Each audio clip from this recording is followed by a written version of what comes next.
42. Rue Vivienne.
Les magasins de la rue Vivienne étalent leurs richesses aux yeux émerveillés.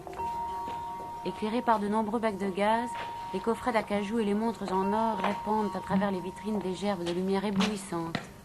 8 heures ont sonné à l'horloge de la bourse.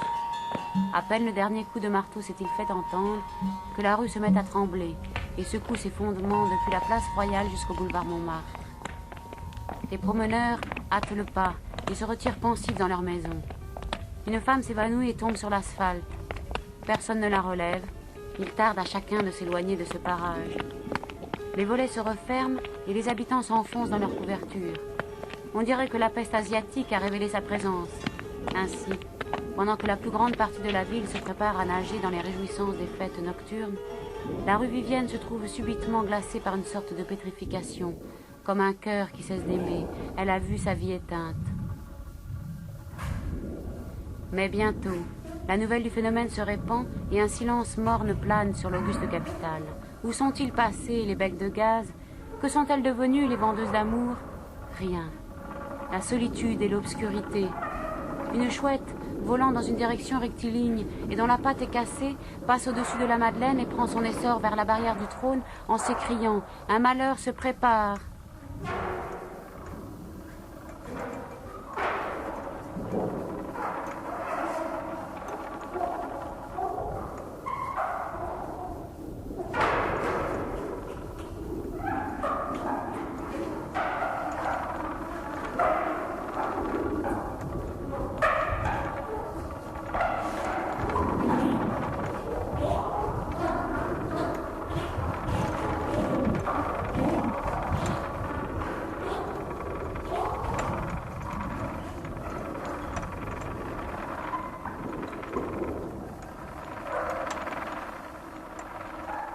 Si vous regardez du côté par où la rue Colbert s'engage dans la rue Vivienne, vous verrez, à l'angle formé par le croisement de ces deux voies, un personnage montrer sa silhouette et diriger sa marche légère vers les boulevards. Mais si l'on s'approche davantage, de manière à ne pas amener sur soi-même l'attention de ce passant, on s'aperçoit avec un agréable étonnement qu'il est jeune. De loin, on l'aurait pris pour un homme mûr. Il a 16 ans et 4 mois. Il est beau comme la rétractilité des serres des oiseaux rapaces, ou encore comme l'incertitude des mouvements musculaires dans les plaies des parties molles de la région cervicale postérieure. Ou plutôt, comme ce piège à rat perpétuel, toujours retendu par l'animal pris, qui peut prendre seul des rongeurs indéfiniment et fonctionner même caché sous la paille. Et surtout, comme la rencontre fortuite sur une table de dissection, une machine à coudre d'un parapluie.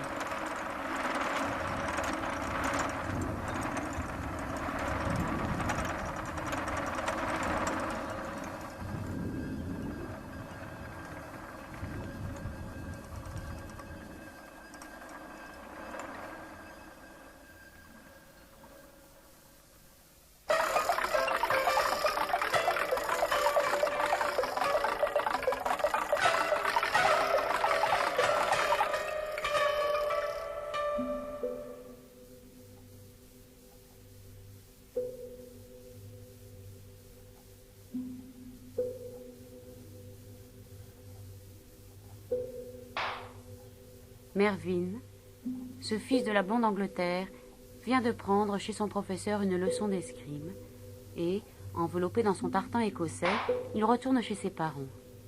C'est 8h30 et il espère arriver chez lui à 9h. De sa part, c'est une grande présomption que de feindre d'être certain de connaître l'avenir. Quelque obstacle imprévu ne peut-il l'embarrasser dans sa route?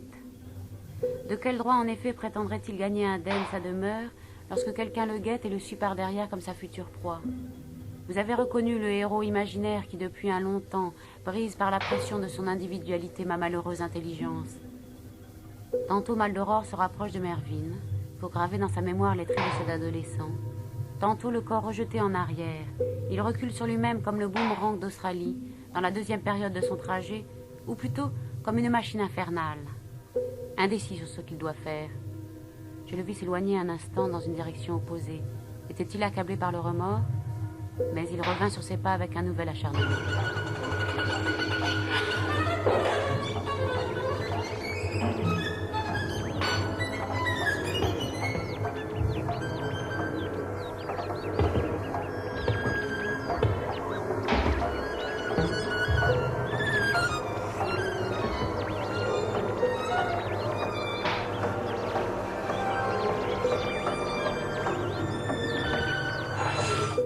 Mervyn ne sait pas pourquoi ses artères temporales battent avec force, et il presse le pas, obsédé par une frayeur dont lui et vous cherchent vainement la cause.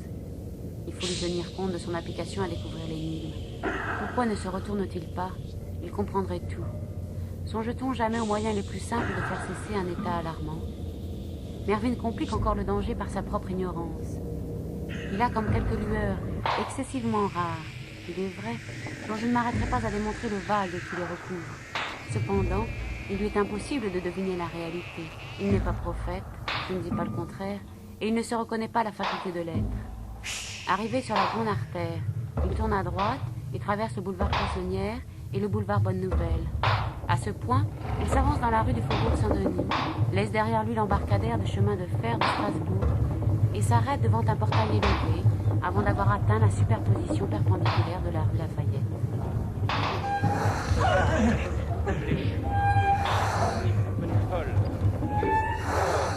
Savez-vous que lorsque je songe à l'anneau de fer caché sous la pierre par la main d'un maniaque, un invincible garçon me passe par les cheveux?